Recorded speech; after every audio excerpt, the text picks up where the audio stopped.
پورا ہوتے وہ ایماندار ہیں, وہ 2 نمبر ہی نہیں کرتے. ہمارے ہاں اگر یہ رینٹ والا سسٹم بھی شروع ہوا نا, کم بخت آئے گا بھی آدھے گھنٹے بعد اور جائے گا بھی 10 منٹ پہلے, اور اس دوران بھی 20 منٹ واش روم میں گزار دے گا.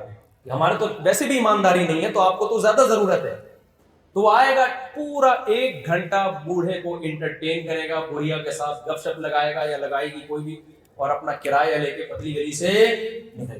اس لیے بھائی نیچر سے بغاوت مت کرو. تمہیں اللہ نے بڑا پیارا مذہب دیا ہے جسے اسلام کہا جاتا ہے, جس کی اللہ نے تعریف کی, فطرت اللہ التی فطر الناس علیہا, یہ وہ نیچر ہے جس پہ اللہ نے انسانوں کو پیدا کیا. تو خواتین سے گزارش کروں گا, پردے کو اپنا معمول بنائیں, اپنے گھروں کو آباد کرنے کی کوشش کریں.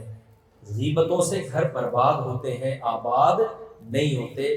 کسی نے کہا نا کہ کون سا ایسا ادارہ ہے جہاں خواتین جاب نہیں کر سکتی. بہت معذرت میں ان خواتین کی بات کر رہا ہوں جو بیان نہیں سن رہی ہیں, جو یہاں بیٹھی ہوئی ہیں ان کی میں بات ہی نہیں. کسی نے پوچھا کون سا ادارہ ایسا ہے جہاں خواتین جاب نہیں کر سکتی, اس نے کہا فائر بریگیڈ کے عملے میں وہ جاب نہیں کر سکتی.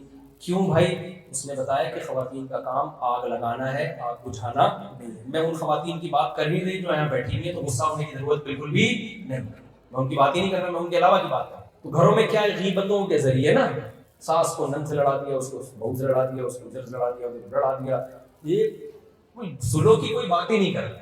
تو گھر جوڑنا بھی عورت کا کام ہے, توڑنا بھی کس کا کام ہے. اللہ تعالیٰ سے دعا ہے کہ اسلام کے پاکیزہ احکام پر اللہ ہم سب کو عمل کی توفیق عطا فرمائے, اور ان 2